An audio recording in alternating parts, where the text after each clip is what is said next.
नमस्कार, मी श्रुती पुन्हा एका छानशा व्हिडिओमध्ये तुमचं मनापासून स्वागत करते. तर आज आपण अचूक मापासह आणि सोप्या पद्धतीने ही छानशी शॉर्ट फुगाबाही कटिंग आणि शिलाई करणार आहोत. तर त्यासाठी व्हिडिओ स्किप न करता संपूर्ण पहा. इथे आपण अस्तर घेतलं आहे, 4 फोल्डमध्ये आहे. समोरच्या साईडला याची ओपन बाजू आहे. तर ह्याची घडी कशी घेतली ते पाहूयात. आपली छाती आहे 32 इंच, त्याचा चौथा भाग आहे तो 8 इंच. तर त्यामधून आपण अर्धा इंच मायनस करून घेतलं आणि त्यापुढे 3.5 इंच मार्जिन घेतलं आहे बाहीच्या पफसाठी. हे जे आपण स्लीवच्या पफसाठी 3.5 इंच मार्जिन घेतलं आहे ते तुम्ही तुमच्या आवडीनुसार कमी जास्ती करू शकता. अशा पद्धतीने आपण बाहीची रुंदी घेतली आहे आणि उंची घेतली आहे 5.5 इंच. उंची आपण 5.5 इंच का घेतली आहे ते पुढे पाहणारच आहोत, तर व्हिडिओ स्किप न करता पहा. आता आपण बाहीचं मार्किंग करूयात. बंद बाजूकडून आतल्या साईडला 3.5 इंचला मार्क करून घेतोय, जे आपण प्लेटसाठी मार्जिन घेतलं आहे. पाहता इथे सरळ रेषा मार्क करून घेतोय. आता वरच्या साईडला अर्धा इंच मार्जिन बाहीच्या पफसाठी सोडून द्यायचं आहे. पाहता इथे आपण वरच्या साईडला अर्धा इंचाला मार्क करून तिथे सरळ रेषा मार्क करून घेतोय. लक्षात घ्या, बाहीची उंची घेत असताना त्यामध्ये आपल्याला अर्धा इंच मार्जिन एक्स्ट्रा घ्यायचं आहे. म्हणजेच इथे आपण बाहीची उंची घेतली आहे 4 इंच आणि त्यामध्ये 1 इंच शिलाई मार्जिन आणि वरच्या साईडला अर्धा इंच पफसाठी. त्यानंतर ओपन बाजूकडे बाहीच्या कॅफाईटचं माप टाकायचं आहे. 32 छातीनुसार कॅफाईट घेतोय 2.6 इंच. पाहताय ओपन बाजूकडून आतल्या साईडला पुन्हा 2.6 इंचाला मार्क करून अर्ध्यात अशी सरळ रेषा मार्क करून घेतोय. आता जे आपण 1.5 इंच शिलाई मार्जिन घेतलंय ते ह्या रेषेमधून मायनस करून घ्यायचं आहे. बाहीचं ड्राफ्टिंग अंदाजे न करता अचूक मापासह करा, नाहीतर मग आपली बाही शिवण्यात कमी पडेल. आता इथून बंद बाजूपर्यंत अशी क्रॉस रेषा मार्क करून घेतोय. त्यानंतर ह्या रेषेचा मध्य काढून घ्यायचा आहे. टेप अशा पद्धतीने ठेवून मध्यात फोल्ड करून मध्यात मार्क करून घेतोय. आता जिथं आपण मार्क केला आहे तिथं वरच्या साईडला अर्धा इंचाला मार्क करून घ्यायचा आहे. त्यानंतर बंद बाजूकडून अशा पद्धतीने मागील मुंड्याचा शेप मार्क करून घ्या. व्हिडिओमध्ये पाहताय त्या पद्धतीने पुन्हा मध्यातून फिटिंग लाईनपर्यंतचा मध्य काढून घ्यायचा आहे. टेप मध्यात फोल्ड करून मार्क करून घेतलं. तिथेच खालच्या साईडला पाव इंचाला मार्क करून व्हिडिओमध्ये पाहताय त्या पद्धतीने हे दोन्ही पॉईंट्स जोडत पुढील मुंड्याचा शेप मार्क करून घेतोय. त्यानंतर खालच्या साईडला दंडघेराचं माप आणि त्यामध्ये 1.5 इंच शिलाई मार्जिन.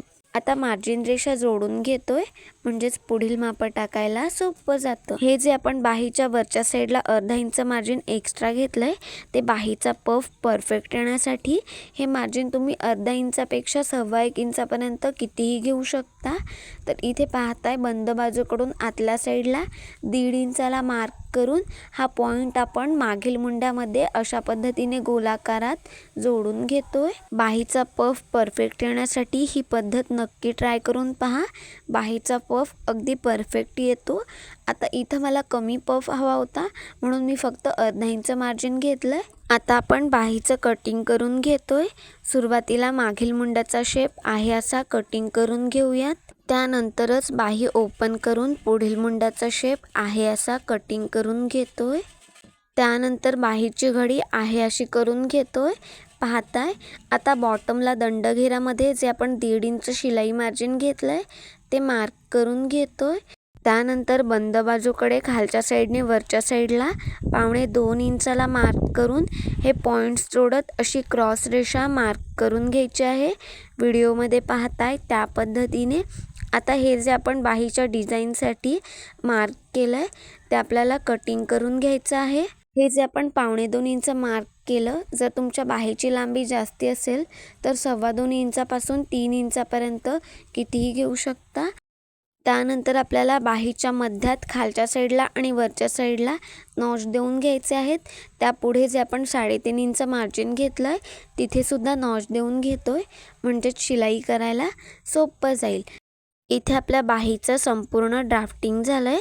आता हे दोन्ही पीस ओपन करून एवढ्याच मापाचं आपल्याला मेन फॅब्रिक 1 इंच मार्जिन सोडत कटिंग करून घ्यायचं आहे. पाहता इथे मी मेन फॅब्रिकचे दोन्ही पीस कटिंग करून घेतले. मेन फॅब्रिकच्या आतील बाजू एकमेकावर आहेत. त्यावर आपल्याला अस्तरच्या बाहीचे पार्ट अशा पद्धतीने ओपन करून घ्यायचे आहेत. लक्षात घ्या, मेन फॅब्रिकवर अस्तरच्या बाह्या कटिंग करत असताना चारही बाजूने अर्धा इंच मार्जिन सोडत कटिंग करून घेतलं, जेणेकरून आपल्याला शिवण्यात कमी येणार नाही. आता आपल्याला अस्तरची एक बाही उचलून अशा पद्धतीने समोरच्या साईडला ठेवायची आहे. त्यावर आपण मेन फॅब्रिकचे दोन्ही पार्ट आहे असे ठेवून घेतोय. आता आपल्याला वरची बाही उचलून सेपरेट करायची आहे, म्हणजेच आपली खालची बाहीसुद्धा सेपरेट होते. अशाच पद्धतीने बाह्या नेहमी सेपरेट करून घ्यायच्या, कारण आपण पुढील मुंडाचा शेप कटिंग केला आहे. त्यामुळे बऱ्याच वेळा आपल्या दोन्ही बाह्या ह्या एकाच साईडच्या तयार होतात.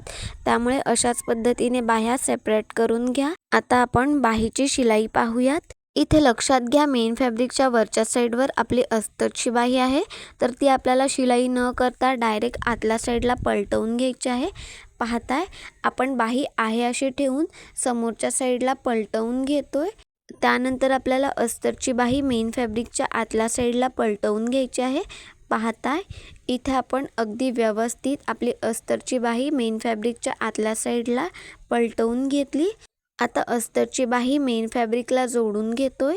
इथं मी टाचण्या लावून घेते, जेणेकरून शिलाई करताना आपली बाही हलणार नाही. आता 1/2 इंच इतपत शिलाई मार्जिन घेत अगदी कडेने मेन फॅब्रिकवर अस्तरची बाही शिलाई करून घेतोय. शिलाई करत असताना आपल्या कापडावर कुठे चुण येणार नाही ह्याची काळजी घ्या. हाताच्या तळव्याचा वापर करत अगदी व्यवस्थित मेन फॅब्रिकवर अस्तरची बाही जोडून घ्या. कोणत्याही प्रकारची बाही कटिंग करत असताना जेव्हा आपण बाहीचा पुढील मुंडाचा शेप कटिंग करून घेत असतो, तेव्हा आपल्याला अशाच पद्धतीने दोन्ही बाह्या सेपरेट करून घ्यायच्या असतात. नाहीतर मग आपल्या दोन्ही बाह्या बऱ्याच वेळा एकाच साईडच्या तयार होतात. पाहता, इथे आपण 1/2 इंच इतपत मार्जिन घेत मेन फॅब्रिकवर अस्तरची बाही शिलाई करून घेतली.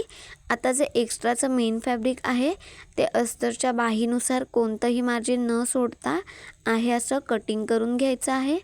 इथे पाहताय, जे एक्स्ट्राचं मेन फॅब्रिक होतं ते कटिंग करून घेतलं. आता जे आपण 3.5 इंच मार्जिन घेतलं आहे त्याच्या पुढल्या साईडला 1.25 इंचाला मार्क करून घेतोय.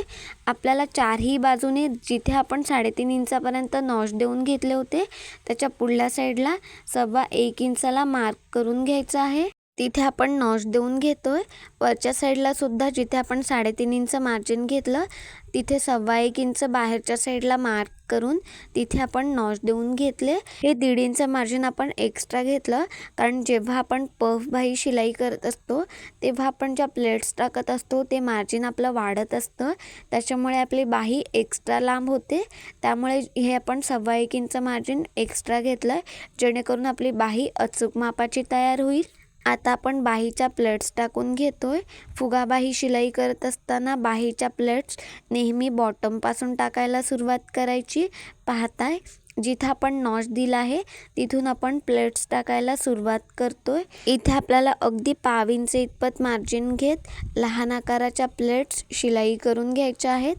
पाहताय, आपल्या सगळ्या प्लेट्स ह्या एका मापाचे येतील ह्याची काळजी घ्या. आता जिथे आपण बाहीच्या दुसऱ्या साईडला नॉच देऊन घेतला आहे तिथेपर्यंत आपल्याला सेम एवढ्याच आकाराच्या प्लेट्स शिलाई करून घ्यायच्या आहेत. पाहताय, आपण बॉटमच्या सगळ्या प्लेट्स ह्या एकाच दिशेने शिलाई करून घेतोय. इथे आपण दुसऱ्या नॉचपर्यंत 1/2 इंचाच्या प्लेट्स शिलाई करून घेतल्या. त्यानंतर आपल्याला वरच्या साईडच्या प्लेट्स शिलाई करून घ्यायच्या आहेत. आता ज्या पद्धतीने आपण बॉटमच्या प्लेट्स शिलाई केल्या त्याच्या विरुद्ध दिशेने आपल्याला वरच्या साईडच्या प्लेट्स शिलाई करून घ्यायच्या आहेत. पाहताय, आपण तेवढंच 1/2 इंच इतपत मार्जिन घेत वरच्या साईडच्या प्लेट्स ह्या दुसऱ्या साईडला फोल्ड करून त्यावर शिलाई करून घेतोय. जेव्हा तुम्ही पफ बाही शिलाई करत असता तेव्हा जर तुम्ही बाहीच्या प्लेट्सच्या बाजू एकाच दिशेने शिलाई केल्यात तर आपल्या बाहीचा पफ येत नाही, तो चपट बसतो. त्यामुळे बाहीच्या प्लेट्स टाकत असताना नेहमी विरुद्ध दिशेनेच घ्यायच्या, तेव्हाच आपल्या बाहीचा पफ परफेक्ट येतो. पाहता इथे आपण बाहीच्या दोन्ही बाजूला प्लेट्स शिलाई करून घेतल्या। आपला पफसुद्धा अगदी परफेक्ट आला आहे।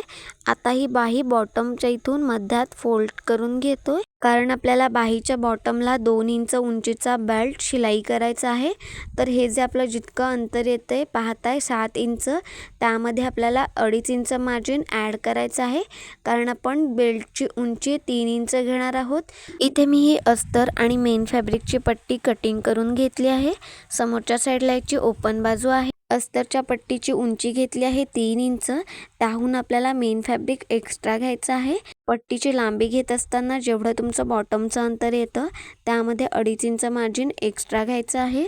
म्हणजे जितकी तुम्ही बेल्टची उंची घ्याल त्यामधून अर्धा इंच मार्जिन मायनस करून तेवढं मार्जिन आपल्याला बेल्टच्या लांबीमध्ये वाढीव घ्यायचं आहे। आता आपण काठाची पट्टी अशा पद्धतीने ओपन करून घेतोय, त्यावर आपल्याला अस्तरची पट्टी समोरच्या साईडने ठेवून घ्यायची आहे। आता बॉटमला एकदा बितपत शिलाई मार्जिन घेत अस्तरच्या पट्टीवर शिलाई करून घेतोय। त्यानंतर ही अस्तरची पट्टी आतल्या साईडला फोल्ड करून वरच्या साईडने त्यावर दाबटीप देऊन घेतोय। दाबटीप दिल्यामुळे बाहीला छान फिनिशिंग येते, तर दाबटीप द्यायला विसरायचं नाही। वरच्या साईडने दाबटीप देऊन झाल्यानंतर मेन फॅब्रिकला ही अस्तरची पट्टी जोडून घ्यायची आहे। 1/2 इंच इतपत शिलाई मार्जिन घेत अगदी कडेने मेन फॅब्रिकवर अस्तरची पट्टी शिलाई करून घेतली। त्यानंतर जे एक्स्ट्राचं मेन फॅब्रिक आहे ते अस्तरच्या पट्टीच्या आकारानुसार कटिंग करून घेतलं। आता तयार केलेली काठाची पट्टी मध्यातून फोल्ड करून मध्यात कट करून घ्यायची आहे। पाहताय आता आपल्याला तयार केलेल्या काठाच्या पट्ट्या अशा पद्धतीने बॉटमच्या बाजूकडून तिरप्या ठेवायच्या आहेत।